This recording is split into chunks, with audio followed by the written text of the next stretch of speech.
Hello friends, welcome back to our channel. നമ്മൾ ഇന്ന് കാണാൻ പോകുന്നത് ഐ ആം കാതലൻ എന്ന മൂവിയാണ്. തന്നെ തേച്ചിട്ട് പോയ കാമുകിക്ക് 8ന്റെ പണി കൊടുക്കാൻ വേണ്ടിയിട്ട് അവളുടെ ഇൻസ്റ്റഗ്രാം അക്കൗണ്ട് മുതൽ അവളുടെ അച്ഛന്റെ ഫിനാൻസ് കമ്പനിയിലെ സിസ്റ്റം വരെ ഹാക്ക് ചെയ്യുന്ന നായകൻ. മൂവിയുടെ തുടക്കത്തിൽ തന്നെ കാണിക്കുന്നത് ബാംഗ്ലൂരിലേക്ക് യാത്ര ചെയ്യുന്ന നമ്മുടെ നായകനായ വിഷ്ണുവിനെയാണ്. അവിടെ നിന്നും കഥ ഫ്ലാഷ് ബാക്കിലേക്ക് പോവുകയാണ്. എത്തിക്കൽ ഹാക്കിംഗ് ഒക്കെ പഠിച്ചിട്ടുള്ള വിഷ്ണുവിന്റെ ക്യാമ്പസ് ഇന്റർവ്യൂ നടക്കുകയാണ്. ക്ലൗഡ് ഡേറ്റ എന്ന് പറയുന്ന കമ്പനി ആകട്ടെ അവനെ ഇന്റർവ്യൂ ചെയ്തുകൊണ്ടിരിക്കുന്നതിനിടയ്ക്ക് അവന്റെ ബാക്ക് പേപ്പേഴ്സ് എല്ലാം കണ്ടിട്ട് അവർ പറയുന്നുണ്ട്, ഞങ്ങളുടെ കമ്പനിയിൽ നിന്ന് തനിക്ക് എങ്ങനെ ഇന്റർവ്യൂ ലെറ്റർ വന്നു എന്ന് പോലും ഞങ്ങൾക്കറിയില്ല. കാരണം ഇത്രയും ബാക്ക് പേപ്പേഴ്സ് ഉള്ള ആൾക്കാരെ ഞങ്ങൾ സെലക്ട് ചെയ്യുന്നത് പോലും അല്ല. എന്നാൽ എനിക്ക് ഇന്റർവ്യൂ ലെറ്റർ വന്നു എന്ന് തന്നെയാണ് അവൻ പറയുന്നത്. അത് ഞങ്ങളുടെ സൈഡിൽ നിന്ന് വന്ന മിസ്റ്റേക്ക് ആയിരിക്കും. എന്തായാലും തൽക്കാലം ഇന്റർവ്യൂ അറ്റൻഡ് ചെയ്തിട്ട് താൻ പൊയ്ക്കോ എന്ന് പറഞ്ഞിട്ട് അവനെ അവിടെ നിന്ന് പറഞ്ഞു വിടുന്നു. അവനെ കാത്ത് പുറത്ത് അവന്റെ കൂട്ടുകാരൻ ജസ്റ്റിൻ നിൽപ്പുണ്ടായിരുന്നു. താൻ സ്നേഹിക്കുന്ന പെൺകുട്ടി ഫാത്തിമയുടെ ഇൻസ്റ്റഗ്രാം അക്കൗണ്ട് ഹാക്ക് ചെയ്യാൻ കുറെ ആയിട്ട് അവൻ വിഷ്ണുവിനോട് പറയുന്നുണ്ട്. എന്നാൽ അതൊക്കെ വളരെ സെക്യൂരിറ്റി ഉള്ളതാണെന്നും നടക്കില്ല എന്നുമാണ് അവൻ പറയുന്നത്. വേണമെങ്കിൽ നമുക്ക് മറ്റേതെങ്കിലും രീതിയിലൊന്ന് ട്രൈ ചെയ്ത് നോക്കാം. അവളുടെ അക്കൗണ്ട് പൂട്ടിക്കാനൊന്നുമല്ല, ഞാൻ ഉദ്ദേശിക്കുന്ന ഒരാളുമായിട്ട് അവൾ ചാറ്റ് ചെയ്യുന്നോ ഇല്ലയോ എന്ന് മാത്രം എനിക്കൊന്ന് അറിയണം. അതിന് വേണ്ടിയിട്ട് ഹാക്ക് ചെയ്താൽ മതി എന്നാണ് ജസ്റ്റിൻ പറയുന്നത്. അതിനുശേഷം വിഷ്ണു കാണാൻ പോകുന്നത് അവൻ സ്നേഹിക്കുന്ന ശില്പ എന്ന് പറയുന്ന പെൺകുട്ടിയാണ്. എന്നാൽ ശില്പ ഇന്റർവ്യൂ ഒന്നും തന്നെ അറ്റൻഡ് ചെയ്യുന്നുണ്ടായിരുന്നില്ല. അവൾ വേറെ കമ്പനിയിലൊന്നും തന്നെ ജോലി ചെയ്യേണ്ട, അച്ഛന്റെ ഫിനാൻസ് കമ്പനിയിൽ തന്നെ IT ഡിപ്പാർട്ട്മെന്റിലെ ഹെഡായിട്ടിരിക്കാനാണ് അവളുടെ അച്ഛൻ അവളോട് പറഞ്ഞത്. നിന്റെ ഇന്റർവ്യൂ എന്തായെന്ന് ചോദിക്കുമ്പോൾ അവൻ പറയുന്നുണ്ട് അതും പൊട്ടിയെന്ന്. ഏത് മണ്ടന്മാർക്കും ജോലി കിട്ടുന്ന കമ്പനി അത്, അവിടെ പോലും നിനക്ക് കിട്ടിയില്ലെങ്കിൽ പിന്നെ എവിടെ കിട്ടാനാണെന്നാണ് അവൾ ചോദിക്കുന്നത്. ആദ്യം നീ നിന്റെ സപ്ലി ക്ലിയർ ആക്ക്, എന്നിട്ട് എവിടെയെങ്കിലും ഒരു നല്ല കമ്പനിയിൽ ജോലിക്ക് കയറ്. അല്ലാതെ നമ്മുടെ ഈ ബന്ധത്തിന് എന്റെ അച്ഛൻ സമ്മതിക്കാൻ പോകുന്നില്ല. അവിടെ നിന്നും പിന്നീട് വിഷ്ണു ജസ്വിന്റെ കൂടെ പോകുന്നത് അനീഷ് എന്ന് പറയുന്ന അവന്റെ ഒരു ഫ്രണ്ട് ചേട്ടന്റെ കടയിലേക്കാണ്. ആ ഏരിയയിലെ ആർക്കെങ്കിലും കമ്പ്യൂട്ടറിനും പ്രിന്ററിനും ഒക്കെ പ്രോബ്ലം വരുമ്പോൾ ഇയാളായിരുന്നു നന്നാക്കി കൊടുത്തുകൊണ്ടിരുന്നത്. പിന്നെ ജസ്വിനെയും കൂട്ടി അവൻ തന്റെ വീട്ടിലേക്ക് പോകുന്നു. അച്ഛനും അമ്മയും അനിയത്തി അടങ്ങുന്നതാണ് വിഷ്ണുവിന്റെ കുടുംബം. വിഷ്ണുവിന്റെ കയ്യിലാകട്ടെ ഒരു പഴയ കമ്പ്യൂട്ടറാണ് ഉണ്ടായിരുന്നത്. ഇന്റർനെറ്റിന് വേണ്ടിയിട്ട് അയൽവക്കത്തെ വൈഫൈ ആണ് അവൻ മോഷ്ടിച്ച് ഉപയോഗിച്ചുകൊണ്ടിരുന്നത്. അവൻ ഹാക്കിങ്ങിനും മറ്റും ഉപയോഗിച്ചിരുന്ന VPN ഓണാക്കിയ ശേഷം ജസ്വിനോട് പറയുന്നുണ്ട്, നീ ഫാത്തിമയുടെ ഫോണിലേക്ക് അയച്ചു കൊടുക്കാൻ വേണ്ടിയിട്ട് എന്തെങ്കിലും ഒരു പോസ്റ്റർ റെഡിയാക്കാൻ, അതിന്റെ കൂടെ ഒരു ലിങ്കും കൂടെ നമുക്ക് അയച്ചു കൊടുക്കാം. അവളത് ഓപ്പൺ ആക്കുവാണെങ്കിൽ അവളുടെ ഇൻസ്റ്റാ പാസ്വേഡ് എങ്ങനെയെങ്കിലും ഹാക്ക് ചെയ്തെടുക്കാം. അങ്ങനെ അവൻ്റെ ഒരു ലിങ്ക് ക്രിയേറ്റ് ചെയ്ത് ജസ്വിന് കൊടുക്കുന്നു. അവൻ അതെല്ലാം കൂടെ വെച്ചിട്ട് അവൾക്കൊരു മെസ്സേജ് വായിക്കുന്നുണ്ട്. എന്നാൽ അവൻ അയച്ചു കൊടുത്ത പോസ്റ്ററിലെ സ്പെല്ലിംഗ് മിസ്റ്റേക്ക് വെച്ചിട്ട് തന്നെ ആ പെങ്കുച്ചിന് കാര്യം പിടികിട്ടി. ഇത് നീ നിന്റെ വീട്ടുകാർക്ക് അയച്ചു കൊടുക്കുമെന്ന് പറഞ്ഞിട്ട് ആ പെണ്ണാകട്ടെ ഇവനെ തെറി വിളിക്കുകയാണ് ചെയ്യുന്നത്. പണി പാളിയെന്ന് അവർക്ക് മനസ്സിലായി. പിന്നീട് കാണിക്കുന്ന കുറച്ച് ദിവസം കഴിയുമ്പോൾ വിഷ്ണു അനീഷും സംസാരിച്ചുകൊണ്ട് നിൽക്കുന്നതാണ്. ശില്പയുടെ അച്ഛന്റെ ഫിനാൻസ് കമ്പനിയുടെ ഒരു ബ്രാഞ്ച് അവിടെ അടുത്തായിട്ടുണ്ടായിരുന്നു. അവിടെ എന്തെങ്കിലും കമ്പ്യൂട്ടറിന് പ്രശ്നം വരുമ്പോൾ ഇയാളായിരുന്നു പോയി ശരിയാക്കി കൊണ്ടിരുന്നത്. അങ്ങനെ സംസാരിച്ചുകൊണ്ട് നിൽക്കുന്നതിന്റെ ഇടയ്ക്ക് ശില്പയെ അവൻ വിളിക്കുമ്പോഴൊന്നും തന്നെ കിട്ടുന്നുണ്ടായിരുന്നില്ല. ശില്പ വിഷ്ണുവിന്റെ കോള് കട്ട് ചെയ്യുകയായിരുന്നു. കാരണം അവള് കമ്പനിയിൽ ജോയിൻ ചെയ്യാൻ വേണ്ടിയിട്ട് അവളുടെ അച്ഛൻ ചാക്കോന്റെ അടുത്തേക്ക് വന്നിട്ടുണ്ടായിരുന്നു. അവിടുത്തെ സ്റ്റാഫുകളെ എല്ലാം തന്നെ അയാൾ ശില്പയ്ക്ക് പരിചയപ്പെടുത്തി കൊടുക്കുന്നുണ്ട്. കമ്പ്യൂട്ടർ റിലേറ്റഡ് കാര്യങ്ങളെല്ലാം തന്നെ ജിൽസ് ആയിരുന്നു നോക്കിക്കൊണ്ടിരുന്നത്. അവിടുത്തെ IT കൺസൾട്ടന്റ് പ്രവീൺ കുമാറും ഫിനാൻസ് മാനേജർ മാത്യുവുമായിരുന്നു. അങ്ങനെ എല്ലാവരും പരിചയപ്പെട്ട സ്ഥിതിക്ക് ജോലിക്ക് കയറിക്കൊള്ളാൻ അവളോട് പറയുന്നു. അങ്ങനെ ജോലിക്ക് കയറിയ ശേഷം ശില്പയാകട്ടെ വിഷ്ണുവിനെ തിരിച്ചു വിളിക്കുന്നു. ഞാൻ നല്ല തിരക്കാണെന്നും ജോലിക്ക് കയറിയതേ ഉള്ളൂ, എല്ലാ കാര്യങ്ങളും പഠിച്ചു വരുന്നേ ഉള്ളൂ എന്നാണ് അവൾ പറയുന്നത്. പിന്നെ എപ്പോഴെങ്കിലും വിളിക്കാമെന്ന് പറഞ്ഞ് പെട്ടെന്ന് ഫോൺ കട്ട് ചെയ്യുകയും ചെയ്യുന്നുണ്ട്. അവൾ തന്നെ മനഃപൂർവ്വം അവോയ്ഡ് ചെയ്യുന്നതായിട്ട് വിഷ്ണുവിന് തോന്നാൻ തുടങ്ങി. എല്ലാം മനസ്സിലാക്കി അനീഷ് പറയുന്നുണ്ട്, നിങ്ങൾ നേരിട്ട് സംസാരിച്ച് തന്നെ ഈ പ്രശ്നം തീർക്കുന്നതാ നല്ലതെന്ന്. അങ്ങനെ അവൻ ശില്പയോട് നേരിട്ട് കാണണമെന്ന് ആവശ്യപ്പെടുകയും അവൾ ചാക്കോയോട് പെർമിഷൻ ചോദിച്ചിട്ട് ഒരു ദിവസം നേരത്തെ ഇറങ്ങുകയും ചെയ്യുന്നുണ്ട്. ഫ്രണ്ടിനെ കാണാൻ പോവുകയാണെന്ന് പറയുമ്പോൾ നീ ഒറ്റയ്ക്ക് പോകണ്ട, മാത്യുവിന്റെ കൂടെ പൊയ്ക്കൊള്ളാനാണ് അയാൾ പറയുന്നത്. അങ്ങനെ മാത്യു ആണ് അവളെ വിഷ്ണുവിന്റെ അടുത്ത് ഡ്രോപ്പ് ചെയ്യുന്നത്. അവർ രണ്ടുപേരും കൂടെ ഒരു ബേക്കറിയിലിരുന്ന് സംസാരിക്കുകയായിരുന്നു. നിന്റെ അടുത്ത പ്ലാൻ എന്താണെന്ന് അവൾ ചോദിക്കുമ്പോൾ അവൻ പറയുന്നുണ്ട്, അനീഷേട്ടന്റെ കൂടെ കമ്പ്യൂട്ടർ ഷോപ്പൊക്കെ വിപുലീകരിച്ചിട്ട് ഞാനും കൂടെ ചേട്ടന്റെ കൂടെ കൂടാനുള്ള പ്ലാനാണെന്ന്. ഇത് കേട്ടിട്ട് അവൾക്ക് ദേഷ്യം വരുന്നു. നീ കമ്പ്യൂട്ടർ ഷോപ്പ് കൊണ്ടൊന്നും ഇരുന്ന് കഴിഞ്ഞാൽ എന്റെ അച്ഛൻ ഈ കല്യാണത്തിനൊന്നും സമ്മതിക്കില്ല. അതിന്റെ സമ്മതിക്കാത്ത നിന്റെ അച്ഛനും ബിസിനസ് എനിക്കും ബിസിനസ്, അപ്പൊ പിന്നെ സമ്മതിച്ചൂടെ എന്നാണ് അവൻ ചോദിക്കുന്നത്. അച്ഛൻ സമ്മതിച്ചില്ലെങ്കിൽ നീ ഞാൻ വിളിച്ച് ഇറങ്ങി വരുമെന്ന് ചോദിക്കുമ്പോൾ അവള് ദേഷ്യത്തോടെ അവന്റെ അടുത്ത് പറയുന്നുണ്ട്, നീ ഇപ്പൊ വാങ്ങിയ ജ്യൂസിന്റെ കട്ട്ലറ്റിന്റെ ക്യാഷ് ഞാൻ കൊടുക്കുമെന്ന് വിചാരിച്ചിട്ടില്ലേ നീ ഇത് ഇത്ര ധൈര്യത്തിൽ ഓർഡർ ചെയ്തത്. അവളുടെ ആ ഒരു ചോദ്യത്തിൽ അവന് വേണ്ട മറുപടി ഉണ്ടായിരുന്നു. തന്നെ അപമാനിച്ച അവളുടെ അടുത്തേക്ക് കയ്യിലുണ്ടായിരുന്ന ക്യാഷ് എടുത്തിട്ട് കൊടുത്തിട്ടാണ് അവൻ അവിടെ നിന്ന് ഇറങ്ങി പോകുന്നത്. വീട്ടിലെത്തി അവൻ ജസ്മിനോട് സംസാരിക്കുമ്പോൾ ജസ്മിൻ പറയുന്നുണ്ട്, മിക്കവാറും അവൾക്ക് വേറെ അഫയർ വല്ലതും ഉണ്ടായിരിക്കും. അവളെ കൊണ്ടാക്കിയത് വേറെ ഒരുത്തനാണെന്നല്ലേ നീ പറഞ്ഞത്, അവനുമായിട്ട് എന്തെങ്കിലും ചുറ്റിക്കളി ഉണ്ടാവാൻ സാധ്യതയുണ്ട്. ഇതുപോലെ സംശയം തോന്നിയിട്ടാ ഞാനിന്ന് ഫാത്തിമയുടെ ഇൻസ്റ്റഗ്രാം അക്കൗണ്ട് ഹാക്ക് ചെയ്യണമെന്ന് പറഞ്ഞത്. അത് കേട്ടപ്പോൾ വിഷ്ണുവിന് തോന്നുന്നുണ്ട് അവളുടെ അക്കൗണ്ടും ഇതുപോലെ ഒന്ന് പരിശോധിച്ചാലോ എന്ന്. എന്നാൽ അവന് അധികം തലപുഞ്ഞ് ഹാക്ക് ചെയ്യേണ്ടിയൊന്നും വന്നില്ല. കാരണം പണ്ടപ്പോഴും അവളുടെ പാസ്വേഡ് അവന് പറഞ്ഞു കൊടുത്തതായിട്ട് ഓർമ്മയുണ്ടായിരുന്നു. അതൊന്നും അവൻ ട്രൈ ചെയ്ത് നോക്കിയപ്പോൾ അവളുടെ അക്കൗണ്ടിലേക്ക് അവന് കയറാൻ സാധിച്ചു. ശില്പയാകട്ടെ ആ സമയം തന്നെ ഫോണെല്ലാം ഓഫ് ചെയ്ത് വെച്ചിട്ട് കിടന്ന് ഉറങ്ങിയായിരുന്നു. എന്നാൽ കറക്റ്റ് ആ സമയത്ത് മാത്യു ആകട്ടെ അവൾക്ക് ഇൻസ്റ്റഗ്രാമിൽ മെസ്സേജ് അയക്കുന്നു, ഉറങ്ങിയില്ലേ എന്ന് ചോദിച്ചിട്ട്. ഇത് കണ്ട് ദേഷ്യം വന്ന വിഷ്ണു ആകട്ടെ നിന്റെ തന്തയോട് പോയി ചോദിക്കടാ എന്ന് പറഞ്ഞിട്ട് കുറെ ചീത്തയെ അവനെ വിളിക്കുന്നു.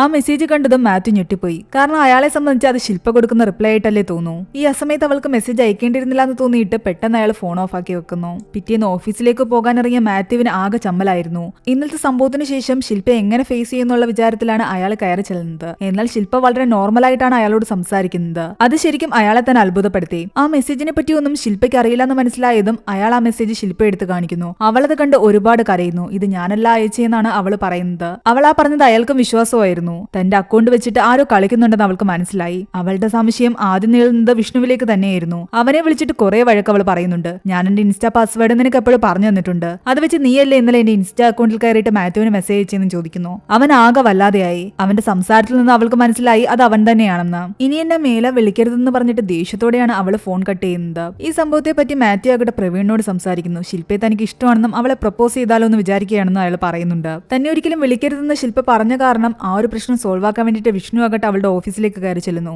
ഇവിടേക്ക് വന്നത് എന്തിനാണെന്ന് ചോദിച്ചിട്ട് അവൾ ബഹളം ഉണ്ടാക്കുന്നു. എനിക്ക് നീ ഇല്ലാതെ പറ്റില്ല, നിന്നെ കല്യാണം കഴിക്കണമെന്ന് അവൻ പറയുമ്പോൾ അവള് ദേഷ്യത്തിൽ പറയുന്നുണ്ട്, നിനക്കിപ്പോ എക്സാം എഴുതണ്ട, ജോലി വാങ്ങിക്കണ്ട, എന്നെ കല്യാണം കഴിച്ച് എന്റെ അച്ഛന്റെ കാശും കൊണ്ട് നിനക്ക് സുഖമായിട്ട് ജീവിക്കാം, അതല്ലേ നിന്റെ ഉദ്ദേശം എന്ന് ചോദിക്കുമ്പോൾ അവർ തമ്മിലൊരു ചെറിയ വാക്കുതർക്കം ഉണ്ടാവുന്നു. ഇതെല്ലാം കേട്ടുകൊണ്ടാണ് ചാക്കോ അവിടേക്ക് വരുന്നത്. എന്താ പ്രശ്നം, ഇതാരാണെന്ന് ചോദിക്കുമ്പോൾ ശില്പ പറയുന്നത് എന്റെ ഫ്രണ്ട് ആണെന്നാണ്. താൻ പുറത്തുനിന്നെല്ലാം കേട്ടു, ഫ്രണ്ടാണോ അതിനപ്പുറം എന്തെങ്കിലും ഉണ്ടോ എന്ന് ചോദിക്കുമ്പോൾ അവള് പറയുന്നുണ്ട് ഒന്നും തന്നെ ഇല്ല, എന്റെ ഫ്രണ്ട് മാത്രമാണെന്ന്. എന്നാ പിന്നെ നീ വീട്ടിലോട്ട് പോയിക്കോന്ന് പറഞ്ഞിട്ട് ചാക്കോ അവനോട് സംസാരിക്കുന്നു. ഇതിനു മുമ്പ് എന്തെങ്കിലും ഉണ്ടെങ്കിൽ അത് അവിടെ തീർന്നു. അവൾക്കിപ്പോ നീ ഒരു ഫ്രണ്ട് മാത്രമാ, അവൾക്ക് റിലേഷൻഷിപ്പിൽ താല്പര്യമില്ലെങ്കിൽ വെറുതെ അവളെ ശല്യപ്പെടുത്തേണ്ട കാര്യമില്ല. അത് അവൾ എന്നോട് ദേഷ്യം കൊണ്ട് പറയുന്നതാണെന്നും ശരിക്കും അവൾക്ക് എന്നെയും എനിക്ക് അവളെ ഒരുപാട് ഇഷ്ടമാണെന്നാണ് വിഷ്ണു പറയുന്നത്. ഇനി ആരെതിർത്താലും ശരി, അവൾക്ക് സമ്മതമാണെങ്കിൽ ഞാൻ അവളെ കല്യാണം കഴിക്കുക തന്നെ ചെയ്യും. അവനത് പറഞ്ഞത് മാത്രമേ ഓർമ്മയുണ്ടായിരുന്നുള്ളൂ. അയാളുടെ കൈ അപ്പോഴേക്കും അവന്റെ കർണത്ത് പതിഞ്ഞിരുന്നു. ചാക്കോയുടെ കയ്യിൽ നിന്ന് അടിയും കൊണ്ട് പുറത്തേക്ക് ഇറങ്ങിയ വിഷ്ണു ആകട്ടെ ആകെ ദേഷ്യത്തിലായിരുന്നു. അയാൾക്കിട്ട് എങ്ങനെയെങ്കിലും പണി കൊടുക്കണമെന്ന് അവൻ തന്റെ ഫ്രണ്ട് അനീഷ് ചേട്ടനോടും ഓട്ടോക്കാരനായ ഉദയൻ എന്ന് പറയുന്ന ആളോടും പറയുന്നു. അയാളെ തിരിച്ചടിക്കാനൊന്നും നമ്മളെ കൊണ്ട് പറ്റില്ല, അയാളൊക്കെ വലിയ പുള്ളിയാ, വേറെ എന്തെങ്കിലും രീതിയിൽ പണി കൊടുക്കാനായിരുന്നു അവന്റെ പ്ലാൻ.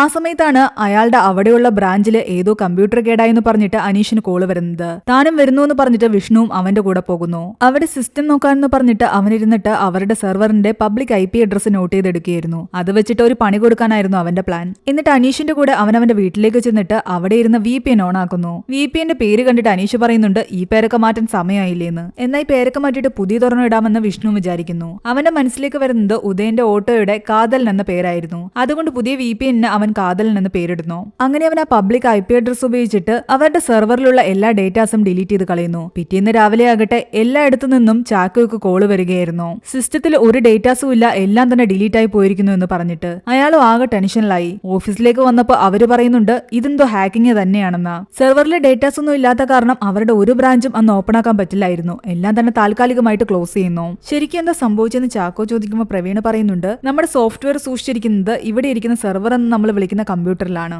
നമ്മുടെ എല്ലാ ബ്രാഞ്ചുകളിലെയും കമ്പ്യൂട്ടറുകൾ ഈ സെർവറിലേക്ക് ഇന്റർനെറ്റ് വഴി കണക്റ്റഡ് ആണ്. നമ്മുടെ യൂസർ നെയിമും പാസ്വേഡും കിട്ടിയെങ്കിൽ മാത്രമേ ഇതിലേക്ക് ആക്സസ് ചെയ്യാൻ പറ്റൂ. ഇപ്പൊ സംഭവിച്ചത് പുറത്തുനിന്ന് ആരോ ഈ സെക്യൂരിറ്റി മറികടന്ന് നമ്മുടെ സെർവറിലേക്ക് കയറി. എന്നിട്ട് ആ ഹാക്കർ നമ്മൾ സെർവറിൽ സ്റ്റോർ ചെയ്തിരുന്ന കസ്റ്റമറുടെ ഡീറ്റെയിൽസും കാര്യങ്ങളും എല്ലാം തന്നെ ഡിലീറ്റ് ചെയ്ത് കളഞ്ഞു. ഇനിയിപ്പോ ബ്രാഞ്ച് ഓപ്പൺ ചെയ്യണമെങ്കിൽ ബാക്കപ്പ് വെച്ചിട്ട് ഓപ്പൺ ചെയ്യണം. ബാക്കപ്പ് ഇല്ലെന്ന് പ്രവീണ് ചോദിക്കുമ്പോൾ ജിൽസ് പറയുന്നുണ്ട് നമ്മുടെ ഓട്ടോ ബാക്കപ്പ് കേടാണെന്നും കഴിഞ്ഞ ഒരു മാസത്തെ വരെയുള്ള ബാക്കപ്പ് മാത്രമേ സ്റ്റോർ ചെയ്തിട്ടുള്ളൂ എന്നും. അതിനർത്ഥം ഈ ഒരു മാസത്തെ ഡീറ്റെയിൽസ് എല്ലാം തന്നെ പോയി. കഴിഞ്ഞ മാസത്തെ ഡീറ്റെയിൽസ് വെച്ചിട്ട് വേണം ബ്രാഞ്ച് ഓപ്പൺ ചെയ്യാൻ. അതിനെന്തെങ്കിലും പ്രശ്നമുണ്ടെന്ന് ചോദിക്കുമ്പോൾ ചാക്കോയോട് മാത്യു പറയുന്നുണ്ട് ഈ മാസത്തെ ഡീറ്റെയിൽസ് ഒന്നും ഇല്ലെങ്കിൽ നമുക്ക് ഇങ്ങോട്ട് കിട്ടാനുള്ള ക്യാഷുകൾ പലതും കിട്ടാതെ പോകും. അങ്ങോട്ട് കൊടുക്കാനുള്ളത് ആൾക്കാർ ചോദിച്ചു വന്ന് വാങ്ങിച്ചോളും. ഇങ്ങോട്ട് കിട്ടാനുള്ള കാശിന്റെ ഡീറ്റെയിൽസ് ഒന്നും കയ്യിലില്ലാത്ത കാരണം ആ കാശ് ആൾക്കാരായിട്ട് കൊണ്ട് തന്നില്ലെങ്കിൽ ആ കാശിനെ കുറിച്ച് നമ്മൾ മറക്കുന്നത് തന്നെ നല്ലത്. അത് വലിയ നഷ്ടമാകുമെന്ന് ചാക്കോയ്ക്ക് മനസ്സിലായി. എന്തുവാണെങ്കിലും ശരി, ഇത് എങ്ങനെയെങ്കിലും ശരിയാക്കി ബ്രാഞ്ച് എല്ലാം ഓപ്പൺ ആക്കാനാണ് അയാൾ പറയുന്നത്. തൽക്കാലം അവർ ഒരു മാസം മുൻപ് വരെയുള്ള ബാക്കപ്പ് വെച്ചിട്ട് ബ്രാഞ്ച് ഓപ്പൺ ആക്കുന്നു. അനീഷ് വന്നിട്ട് വിഷ്ണുവിനോട് ചോദിക്കുന്നുണ്ട് നീ ഇവരുടെ ബ്രാഞ്ച് എല്ലാം പൂട്ടിച്ചു എന്ന്.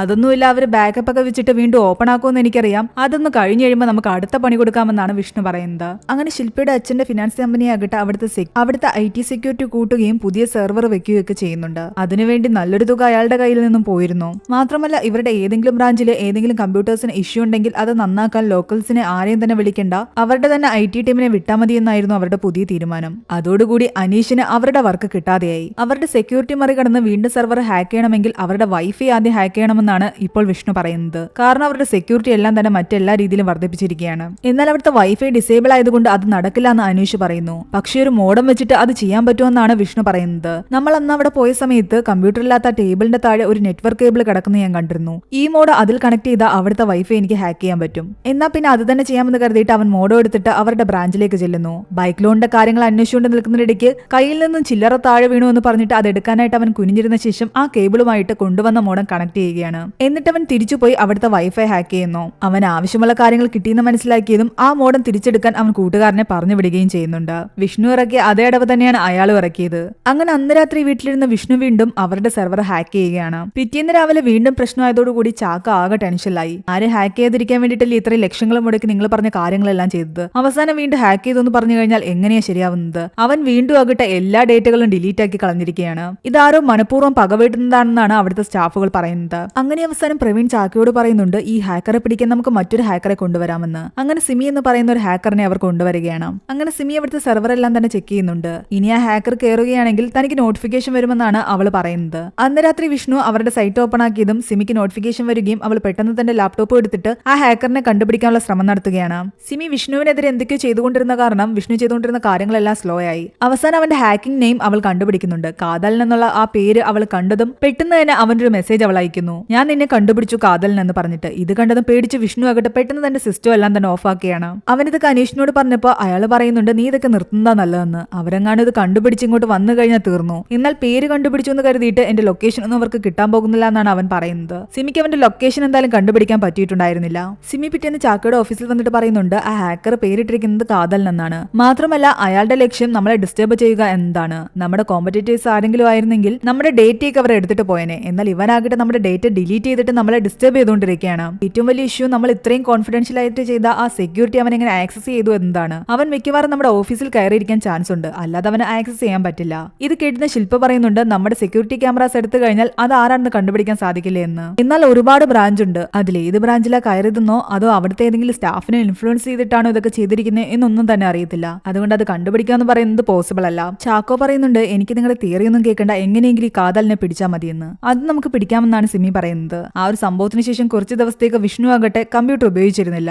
സിമി അവനെ കണ്ടുപിടിക്കാനുള്ള ശ്രമത്തിലുമായിരുന്നു. അതിനിടയ്ക്ക് മാത്യു ആകട്ടെ എങ്ങനെയെങ്കിലും ശില്പയെ വളയ്ക്കാനുള്ള ശ്രമത്തിലും. ഒടുവിൽ സിമി വന്നിട്ട് ചാക്കോയോട് പറയുന്നുണ്ട് ആ കാതൽ എന്ന് പറയുന്ന ഹാക്കർ മലയാളിയാണ്. കാരണം തമിഴില് ആൾക്കാർ കാതൽ എന്ന് എഴുതുമ്പോൾ ഡി ആണ് ഉപയോഗിക്കുന്നത്. നമ്മൾ മലയാളീസ് ആണ് കൂടുതലും TH ഉപയോഗിക്കുന്നത്. ഇതെല്ലാം കിട്ടിയിട്ട് ചാക്കോയ്ക്ക് BP ലോ ആയിട്ട് അയാൾ അവിടെ കുഴഞ്ഞു വീഴുന്നു. പിന്നീട് കാണിക്കുന്നത് ഇയാളെ ഹോസ്പിറ്റലിൽ കടത്തിയിരിക്കുന്നതാണ്. ശില്പ അവിടേക്ക് വരുമ്പോൾ അയാളുടെ ദേഷ്യം മുഴുവൻ ശില്പ എടുത്ത് പോലും തീർക്കുന്നുണ്ട്. അവൾ അവിടെ നിന്ന് ദേഷ്യപ്പെട്ടിറങ്ങി പോകുന്ന വഴിക്ക് അവളുടെ കോളേജിലെ ഒരു സാറിനെ കാണുന്നു. അയാൾ ക്ലാസ്സിൽ പഠിച്ച മറ്റു കുട്ടികളെ പറ്റി ചോദിക്കുന്നതിന്റെ കൂട്ടത്തിൽ വിഷ്ണുവിനെ പറ്റിയും ചോദിക്കുന്നുണ്ട്. അവന് കുറച്ച് സപ്ലിയൊക്കെ ഉണ്ട്, എവിടെയും ജോലിക്ക് കയറിയിട്ടില്ല എന്നാണ് അവൾ പറയുന്നത്. അപ്പോഴാണ് അയാൾ ആ ഇന്റർവ്യൂവിന്റെ ഇടയിൽ നടന്ന ഒരു സംഭവത്തെ പറ്റി അവളോട് പറയുന്നത്. അന്ന് ക്ലൗഡ് ഡേറ്റ എന്ന് പറയുന്ന കമ്പനി ഇന്റർവ്യൂ എടുക്കാൻ വന്ന സമയത്ത് അവൻ നമ്മുടെ കോളേജിന്റെ വെബ്സൈറ്റ് ഹാക്ക് ചെയ്തിട്ട് അവന്റെ ആപ്ലിക്കേഷൻ അവൻ തന്നെ അക്സെപ്റ്റ് ചെയ്യുകയും ആ ഇന്റർവ്യൂ അങ്ങനെ അറ്റൻഡ് ചെയ്യുകയും ചെയ്തിരുന്നു. അത് താൻ കണ്ടുപിടിച്ചു എന്നും പിന്നെ പിള്ളേരല്ലേ അതുകൊണ്ട് ഞാൻ കാര്യമാക്കില്ല എന്നുമാണ് ആ സാറ് പറയുന്നത്. ഇതെല്ലാം കേട്ടതോടുകൂടി ശില്പയുടെ മൈൻഡിൽ ആകെ വിഷ്ണുവിനെ പറ്റിയുള്ള സംശയങ്ങളായിരുന്നു. തന്റെ കമ്പനിയിൽ നടക്കുന്ന പ്രശ്നത്തിന് പിന്നിലും അവൻ തന്നെയാണെന്ന് അവൾ ഉറപ്പിക്കാൻ തുടങ്ങി. അവൾ നേരെ പോകുന്നത് അവന്റെ വീട്ടിലേക്കാണ്. അവന്റെ വീട്ടുകാർ കാര്യം എന്താണെന്ന് ചോദിച്ചിട്ട് പോലും അതൊന്നും കേൾക്കാൻ നിൽക്കാതെ അവൾ നേരെ അവന്റെ റൂമിലേക്ക് കയറി ചെന്നിട്ട് അവനുമായിട്ട് വഴക്കിടുന്നു. എന്റെ കമ്പനി നടക്കുന്ന ഹാക്കിങ്ങിന് പിന്നിൽ നീയാണെന്ന് എനിക്ക് മനസ്സിലായി, മര്യാദയ്ക്ക് നീ അത് നിർത്തുന്നതാ നല്ലതെന്ന് അവൾ പറയുന്നുണ്ട്. നീയാണെന്നെങ്ങാണോ ആരെങ്കിലും കണ്ടുപിടിച്ചു കഴിഞ്ഞാൽ നഷ്ടപരിഹാരം കൊടുക്കാൻ എനിക്ക് വീട് വരെ വെക്കേണ്ടി വരും, മര്യാദയ്ക്ക് നിർത്തുന്നത് തന്നെയാണ് നല്ലത്. എന്നാൽ വിഷ്ണു ഒന്നും അറിയാത്ത പോലെ സംസാരിക്കുന്നു. നീ എന്തൊക്കെയാ പറയുന്നത്, എനിക്കതിനെപ്പറ്റി ഒന്നും തന്നെ അറിയത്തില്ല. അങ്ങനെ ശില്പ ഈ ബഹളം എല്ലാം ഉണ്ടാക്കിയിട്ട് ഇറങ്ങിപ്പോയപ്പോഴേക്കും അവന്റെ വീട്ടുകാർക്ക് കാര്യം മനസ്സിലായി ഇവൻ എന്തൊക്കെയോ പ്രശ്നങ്ങൾ ഉണ്ടാക്കുന്നുണ്ടെന്ന്. എന്നാൽ അവൻ ആ കമ്പ്യൂട്ടർ വെച്ചിട്ട് അവിടെ എന്താണ് ചെയ്യുന്നതെന്ന് അവന്റെ വീട്ടുകാർക്ക് മനസ്സിലായിട്ടുണ്ടായിരുന്നില്ല. അതുകൊണ്ട് തന്നെ ദേഷ്യത്തിൽ ഇനി നീ ഇത് ഉപയോഗിക്കേണ്ടെന്ന് പറഞ്ഞിട്ട് അവന്റെ അച്ഛൻ ആ പഴയ കമ്പ്യൂട്ടർ പുറത്ത് കൊണ്ടുപോയി തല്ലി പൊളിച്ച് കളയുകയാണ്. ഇവിടെ സിമി എപ്പോഴും കാതലിനെ അന്വേഷിച്ച് നടപ്പായിരുന്നു. അവള് ഹസ്ബൻഡും കൂടി അമ്പലത്തിൽ പോകുന്ന സമയത്താകട്ടെ അവിടെ നമ്മുടെ കാതൽ എന്ന് പറഞ്ഞ ഓട്ടോയ്ക്കകത്ത് അനീഷ് ഉദയനും നമ്മുടെ വിഷ്ണു ഇരിപ്പുണ്ടായിരുന്നു. ആ ഓട്ടോയുടെ പേര് കണ്ടിട്ട് അവളുടെ ഹസ്ബൻഡ് അവളോട് ചോദിക്കുന്നുണ്ട് നീ അന്വേഷിക്കുന്ന കാതലൻ ഇതായിരിക്കുമോ എന്ന്. ഇവന്മാരൊന്നും ആകാൻ ഒരു ചാൻസും ഇല്ല എന്നാണ് അവള് പറയുന്നത്. ഹാക്കർ വിഷ്ണു ആണെന്ന് ഏകദേശം ഉറപ്പായ സ്ഥിതിക്ക് ശില്പയാകട്ടെ അതിനെപ്പറ്റി മാത്യുവിനോട് സംസാരിക്കുന്നു. പിന്നെ ഇതിനെപ്പറ്റിയൊന്നും ആരോട് പറയാൻ നിൽക്കണ്ട, എന്തെങ്കിലും കാരണവശാൽ അവനല്ലാന്നുണ്ടെങ്കിൽ നമ്മൾ വെറുതെ ഒരു ആരോപണം ഉന്നയിച്ചിട്ട് അതവനെ മാനസികമായിട്ട് തളർത്തുന്നതിന് തുല്യമാകും. അവന്റെ വീട്ടിലെ അവസ്ഥയൊക്കെ മോശമാ, അതുകൊണ്ട് ഞാൻ അതിനൊന്നും നിൽക്കുന്നില്ല. എന്നാൽ അവനെ കൊണ്ട് ഇതിനൊന്നും പറ്റുമെന്ന് എനിക്ക് തോന്നുന്നില്ല എന്നാണ് മാത്യു പറയുന്നത്. അങ്ങനെ അവര് തമ്മിൽ ബ്രേക്കപ്പ് ആയി എന്ന് കൺഫേം ആയ ശേഷം മാത്യു പറയുന്നുണ്ട് എനിക്ക് തന്നെ വിവാഹം കഴിച്ചാലോ എന്ന് ആലോചനയുണ്ടെന്ന്. എന്താണെങ്കിലും എന്റെ അപ്പച്ചനോട് വന്ന് സംസാരിച്ചാൽ മതിയെന്നാണ് അവള് പറയുന്നത്. അല്ലാതെ മാത്യുവിനെ വിവാഹം കഴിക്കാൻ അവൾക്ക് എതിർപ്പുകളൊന്നും തന്നെ ഉണ്ടായിരുന്നില്ല. അങ്ങനെ പെട്ടെന്ന് തന്നെ മാത്യുവിന്റെ ശില്പയുടെയും വിവാഹം എല്ലാം തീരുമാനിക്കുന്നു. ആ ടൈം കൊണ്ട് വിഷ്ണു ആകട്ടെ സപ്ലൈ എക്സാം എല്ലാം തന്നെ എഴുതുന്നു. അങ്ങനെ മാത്യുവിന്റെ ശില്പയുടെ സേവ് ദ ഡേറ്റ് ഷൂട്ട് നടക്കുന്നതിനിടയ്ക്ക് മാത്യുവിന്റെ ഒരു കോള് വരുന്നു. വേറെ ഏതോ ഒരു സ്റ്റുഡിയോയിൽ നിന്ന് അയാളെ വിളിച്ചിട്ട് പറയുന്നുണ്ട് സാറിന്റെ വർക്ക് ഞങ്ങൾക്ക് തന്നെ തരണം, ഞങ്ങൾ ചെയ്ത കുറെ വർക്ക്സ് എല്ലാം തന്നെ സാറിന്റെ ഫോണിലേക്ക് അയച്ചിട്ടുണ്ട്, ആ ഫോട്ടോസ് ഒക്കെ ഒന്ന് കയറി നോക്കാൻ. അവരുടെ നിർബന്ധം കാരണം മാത്യു ആകട്ടെ അവരയച്ച ലിങ്കിൽ കയറിയിട്ട് ആ ഫോട്ടോസ് എല്ലാം തന്നെ ഒന്ന് നോക്കുന്നുണ്ട്. എന്നിട്ട് അവരോട് പറയുന്നുണ്ട് ഞാൻ ഓൾറെഡി ആളെ സെറ്റ് ആക്കിയിട്ടുണ്ട്, എനിക്ക് നിങ്ങളുടെ വർക്ക് വേണ്ട എന്ന്. സിമി വീണ്ടും കുറച്ച് ദിവസം കഴിയുമ്പോൾ ചാക്കോയെ കണ്ടിട്ട് പറയുന്നുണ്ട് നമ്മുടെ സെക്യൂരിറ്റി ഒന്നുകൂടെ ഞാൻ സ്ട്രോങ് ആക്കിയിട്ടുണ്ട്, മാത്രമല്ല അവനെ പിടിക്കാൻ പറ്റാത്തത് അവനിപ്പോ സിസ്റ്റത്തിൽ കയറാത്തത് കൊണ്ടാണെന്ന്. അവനിനി ഒരു തവണ കൂടി സിസ്റ്റത്തിൽ കയറി കഴിഞ്ഞാൽ അവനെ എന്തായാലും ഞാൻ കൈയോടെ പിടിക്കുമെന്ന് അവൾ പറയുന്നു. അവന്റെ ലൊക്കേഷൻ എന്തായാലും എനിക്ക് കണ്ടെത്താൻ കഴിയും. ഇത് കേട്ടതോടെ മാത്യുവിന് വാശിയായി. വിഷ്ണു വിഷ്ണുവാണ് അവനെങ്കിൽ അവനെ കൈയോടെ പൊക്കണമെന്ന് പറഞ്ഞ് തന്നെ ഇരിക്കുകയായിരുന്നു മാത്യു. അതുകൊണ്ട് ഒരു തവണ അവനെ കൊണ്ട് ആ സിസ്റ്റത്തിൽ ഒന്ന് കയറിക്കണം. അതിനു വേണ്ടിയിട്ട് അയാൾ ഒരു പ്ലാൻ ഇടുന്നു. കല്യാണ വിവരം അറിയിക്കാൻ വേണ്ടിയിട്ട് ശില്പ നേരിട്ട് തന്നെ വിഷ്ണുവിനെ വിളിക്കാൻ പറയുന്നുണ്ട്. അങ്ങനെ ശില്പ അവനെ വിളിച്ചിട്ട് തന്റെ കല്യാണക്കാര്യമെല്ലാം പറയുമ്പോൾ അവൻ ഹാപ്പി മാരീഡ് ലൈഫും പറയുന്നു. എന്നാൽ ശില്പയെ ഫോളോ ചെയ്ത് മാത്യു അവിടെ വന്നിട്ടുണ്ടായിരുന്നു. എന്നിട്ട് നീയാണ് ആ ഹാക്കർ എന്ന് എനിക്ക് മനസ്സിലായി എന്നും നിനക്ക് ചുണയുണ്ടെങ്കിൽ ഒരു തവണ കൂടി നീ അതിൽ കയറി ഹാക്ക് ചെയ്യാനാണ് അയാൾ വെല്ലുവിളിക്കുന്നത്.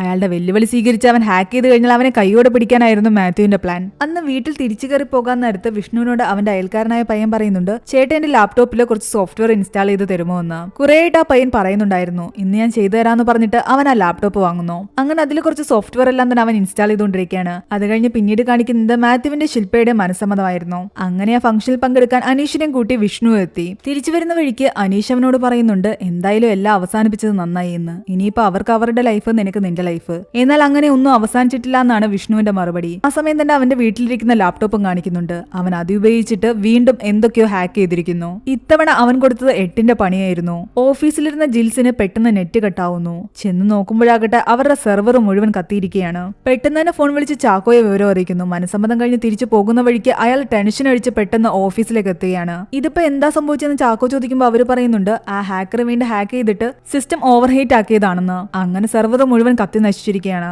സംഭവം സിമി അറിഞ്ഞതോടുകൂടി അവള് വീണ്ടും കാതലിനെ കണ്ടുപിടിക്കാനുള്ള ശ്രമം ആരംഭിച്ചു. ഇത്തവണ അവന്റെ ലൊക്കേഷൻ കിട്ടി. കുറച്ച് കഴിയുമ്പോഴാകട്ടെ വിഷ്ണു അനീഷും സഞ്ചരിച്ചുകൊണ്ടിരുന്ന ബൈക്കിന്റെ പിറകെ പോലീസുകാർ പോകുന്നതാണ് കാണിക്കുന്നത്. അവർ പേടിച്ച് വണ്ടി കൂടുതൽ സ്പീഡിൽ വിടുന്നു. സീനവിടെ കട്ടായി പിന്നീട് കാണിക്കുന്നത് ചാക്കോയ്ക്ക് പോലീസ് സ്റ്റേഷനിൽ നിന്ന് കോള് വരുന്നതാണ്, ആ കാതലിനെ കിട്ടിയെന്ന് പറഞ്ഞിട്ട്. ചാക്കോ അവിടെ ചെന്ന് നോക്കുമ്പോൾ കാണുന്നത് നമ്മുടെ മാത്യുവിനെ ആയിരുന്നു. ഇനിയാണ് ഒരു ഫ്ലാഷ് ബാക്ക് കാണിക്കുന്നത്. ശരിക്കും മാത്യുവിന്റെ മാക് ഐ ഡി ഉപയോഗിച്ചിട്ടാണ് ഇത്തവണ വിഷ്ണു ഹാക്ക് ചെയ്തിരിക്കുന്നത്. ഇനി മാത്യുവിന്റെ മാക് ഐ ഡി എങ്ങനെ കിട്ടിയെന്നല്ലേ, ആ സേവ് ദ ഡേറ്റ് ഷൂട്ടിന്റെ ഇടയ്ക്ക് വിഷ്ണു തന്നെയാണ് അവന്റെ ഒരു ഫ്രണ്ടിന്റെ സഹായത്തോടു കൂടി മാത്യുവിന്റെ ഫോണിലേക്ക് വർക്ക് തരുമോ എന്ന് ചോദിച്ചിട്ട് ആ ഒരു ലിങ്ക് അയച്ചു കൊടുത്തത്. മാത്യു ഫോട്ടോസ് നോക്കാൻ വേണ്ടിയിട്ട് ആ ലിങ്കിൽ കയറിയതും അവന്റെ MAC I D Vishnu hack ചെയ്തെടുക്കുന്നു. ഐ ഡി യൂസ് ചെയ്തിട്ടാണ് ഇത്തവണ അവൻ ആ സെർവർ ഹാക്ക് ചെയ്തതും അത് ഓവർ ഹീറ്റ് ആക്കി കത്തിച്ചതും. അതുകൊണ്ടാണ് സിമി കണ്ടുപിടിച്ച ലൊക്കേഷൻ മാത്യുവിന്റേതായതും. എന്തായാലും അവർ അന്വേഷിച്ചുകൊണ്ടിരുന്ന കാതൽ മാത്യു അല്ലെന്നും അവർ വിചാരിച്ചതിനേക്കാളും ബുദ്ധിമാനാണ് ആ ഹാക്കർ എന്നുള്ള കാര്യം അവർക്ക് മനസ്സിലായി. അങ്ങനെ വീട്ടിൽ തിരിച്ചെത്തിയ വിഷ്ണുവിനോട് അവന്റെ അച്ഛൻ പറയുന്നുണ്ട്, നീ ആ കമ്പ്യൂട്ടർ ഉപയോഗിച്ചിട്ട് ഇവിടെ എന്താ ചെയ്യുന്നതെന്നൊന്നും എനിക്കറിയില്ല. പക്ഷെ എന്ത് തന്നെ ചെയ്യുകയാണെങ്കിൽ നല്ലത് ചെയ്യണം. പിന്നെ നിന്റെ കൂട്ടുകാരൻ വിളിച്ചു പറഞ്ഞു, നീ ആ സപ്ലി എക്സാം എല്ലാം തന്നെ ക്ലിയർ ആയി എന്ന്. അവനൊന്നും മിണ്ടാതെ അകത്തേക്ക് കയറി ചെന്നപ്പോ അവന്റെ ടേബിളിലാകട്ടെ പുതിയൊരു ബോക്സ് ഇരിക്കുന്നു. അതിനുള്ളിൽ അവന്റെ അച്ഛൻ അവന് വാങ്ങിക്കൊടുത്ത പുതിയ ലാപ്ടോപ്പ് ആയിരുന്നു. അവൻ അതും കെട്ടിപ്പിടിച്ച് കുറച്ചുനേരം ഇരുന്ന് കരയുന്നുണ്ട്. ആ സംഭവത്തിന് ശേഷം പിന്നീട് അവൻ ഹാക്കിങ്ങിനൊന്നും തന്നെ പോയിട്ടില്ല. അവനെ പിടിക്കാൻ പറ്റാത്ത കാരണം സിമി ആകട്ടെ പിന്നീട് ബാംഗ്ലൂരിലുള്ള തന്റെ ജോലി സ്ഥലത്തേക്ക് പോകുന്നു. അപ്പോഴും ശില്പയ്ക്ക് ഉറപ്പായിരുന്നു ഇവൻ തന്നെയാണ് ഇതിന്റെ എല്ലാം പിന്നിലെന്ന്. അങ്ങനെ സീൻ വീണ്ടും പ്രസന്റിലേക്ക് വരികയാണ്. ബാംഗ്ലൂരിലേക്ക് നമ്മുടെ നായകനായ വിഷ്ണു എത്തിയിരിക്കുന്നത് അവിടെ ഒരു കമ്പനിയിൽ ഇന്റർവ്യൂ അറ്റൻഡ് ചെയ്യാനായിരുന്നു. ബാംഗ്ലൂരിൽ തന്നെ വർക്ക് ചെയ്യുന്ന സിമി ആകട്ടെ തന്റെ ഓഫീസിൽ ഇരുന്നുകൊണ്ട് ആലോചിക്കുകയാണ്, ആ കാതലിനെ എന്നെങ്കിലും എന്റെ കയ്യിൽ കിട്ടുമെന്ന്. എങ്ങനെയൊക്കെ ശ്രമിച്ചിട്ടായാലും അവനെ ഞാൻ കണ്ടുപിടിക്കും. ആ സമയത്ത് തന്നെ വിഷ്ണു ഓഫീസിലേക്ക് കയറി വരുന്നു. ഇന്റർവ്യൂ അറ്റൻഡ് ചെയ്യാൻ സിമിയുടെ അടുത്ത് തന്നെയായിരുന്നു വിഷ്ണു വന്നിരുന്നത്. കാതലിനെ അന്വേഷിച്ചിരുന്ന സിമിയുടെ അടുത്ത് തന്നെ നമ്മുടെ കാതൽ വന്നിരിക്കുന്നു. അങ്ങനെ പരസ്പരം രണ്ടുപേരും തിരിച്ചറിയാനാകാതെ ഇന്റർവ്യൂയിലേക്ക് കടക്കുന്നു. ഇവിടെയാണ് ഈ ഒരു മൂവി അവസാനിക്കുന്നത്. ഈ മൂവിയുടെ സ്റ്റോറി എങ്ങനെ ഉണ്ടായിരുന്നു നിങ്ങൾ താഴെ കമന്റ് ചെയ്യുക. എക്സ്പ്ലനേഷൻ ഇഷ്ടപ്പെട്ടെങ്കിൽ വീഡിയോ ലൈക്ക് ചെയ്യാനും ചാനൽ സബ്സ്ക്രൈബ് ചെയ്യാനും മറക്കണ്ട.